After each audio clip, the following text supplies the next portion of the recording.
राजकुमारी का घमंड। राजा महेंद्र सिंह की पत्नी का स्वर्गवास हो चुका था। उनकी एक बेटी थी जिसे राजा अपनी जान से ज्यादा चाहते थे। जब राजकुमारी 10 वर्ष की हुई तो राजा महेंद्र सिंह ने उसकी शिक्षा के लिए राजमहल के पास ही एक गुरुकुल बनवा दिया, जिससे राजकुमारी को कहीं बाहर न जाना पड़े। राजकुमारी प्रिया बहुत लाड़ प्यार से पड़ी थी। उसे बाहर की दुनिया की कोई खबर नहीं थी। वह पहले दिन गुरुकुल में पढ़ने गई। राजा महेंद्र सिंह उसे खुद गुरुजी के पास लेकर गए। उन्होंने गुरुजी से आशीर्वाद देने के लिए कहा, राजा बेटी ये हमारे कुलगुरु हैं, इन्हें प्रणाम करके आशीर्वाद लो। राजकुमारी, लेकिन पिताजी आपने तो कहा था राजा किसी के आगे नहीं झुकते, फिर मैं आपकी बेटी होकर कैसे झुक सकती हूँ। गुरुजी, राजन बेटी को विवश न करें, जब इसके मन में ज्ञान का दीपक जलेगा तो ये स्वयं झुकना सीख जाएगी। राजा दुखी मन से वापस आ गए। आज अगर रानी जिंदा होती तो वे राजकुमारी को अच्छे संस्कार दे पाती। राजकुमारी ने अगले दिन से गुरुकुल जाना शुरू कर दिया। वह सुबह अपनी 2 सखियों के साथ गुरुकुल जाती थी। एक दिन गुरुजी ने राजकुमारी से कहा, गुरुजी, राजकुमारी तुम्हें आज से सभी शास्त्र पढ़ाए जाएंगे। जब गुरुजी उन्हें शास्त्र की शिक्षा दे रहे थे तो राजकुमारी को कुछ समझ नहीं आ रहा था। वह उठकर खड़ी हो गई। राजकुमारी, गुरुजी मैं एक राजा की बेटी हूँ, मुझे शिक्षा की क्या आवश्यकता, जब भी जरूरत होगी कोई न कोई मेरा काम कर देगा। इतनी कठिन शिक्षा मुझसे पूरी न हो पाएगी, मुझे क्षमा करें। गुरुजी, बेटी शिक्षा का बड़े या छोटे से कोई मतलब नहीं है। जब तक तुम स्वयं मुझे शिक्षा के लिए नहीं कहोगी मैं तुम्हें ज्ञान नहीं दूंगा। राजकुमारी बहुत खुश हो गई।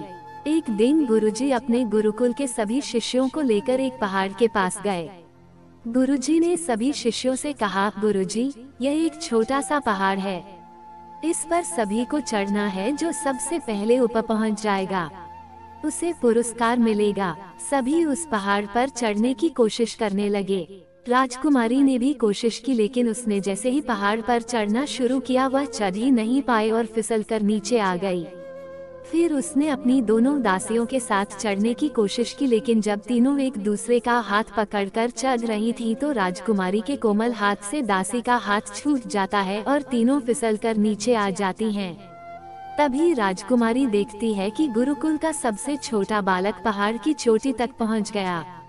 कुछ देर बाद सभी नीचे आ गए। गुरुकुल आने के बाद गुरुजी ने उस छोटे से बालक को इनाम के तौर पर एक पुस्तक भेंट की, जिसे पाकर वह बहुत खुश हुआ और सब काम छोड़कर उसे पढ़ने के लिए बैठ गया। राजकुमारी और उसकी दोनों दासियां मिट्टी में लिपटी हुई खड़ी थीं। उन्हें देखकर गुरुजी ने पूछा, गुरुजी, राजकुमारी तुम चाहती तो ये प्रतियोगिता जीत सकती थी। तुम्हारा काम तो कोई भी कर सकता है, फिर तुम क्यों हार गईं? ये सुनकर राजकुमारी रोने लगी। गुरुजी, तुम्हें चढ़ना नहीं आता था इसलिए गिरी। दूसरी बार तुमने कष्ट नहीं उठाए इसलिए तुम्हारे हाथ इतने कोमल हैं कि वे दासियों के हाथ से फिसल गए, इसलिए तुम गिर गईं। आज अगर कोई दुश्मन हम पर हमला कर दे तो मेरे सभी शिष्य भागकर पहाड़ पर चढ़ जाएंगे और वहां से पत्थर मार मार कर उसे घायल कर देंगे, लेकिन तुम पकड़ी जाओगी क्योंकि तुमने तो चढ़ना सीखा ही नहीं। ये सुनकर राजकुमारी रोती हुई गुरुजी के चरणों में गिर गई। राजकुमारी, गुरुजी क्या आप मुझे शिक्षा देंगे? मैं शिक्षा ग्रहण करना चाहती हूँ। अगले दिन से राजकुमारी मन लगाकर सभी कलाओं को सीखने लगी। कुछ ही दिन में वह शास्त्रों की शिक्षा ग्रहण कर विद्वान बन गई। अस्त्र शस्त्र चलाना, घुड़सवारी करना, युद्ध कौशल, अच्छे संस्कार, मान सम्मान करना, ये सब सीख गई थी। जब उसकी शिक्षा पूर्ण हुई तो राजा महेंद्र सिंह बहुत खुश हुए।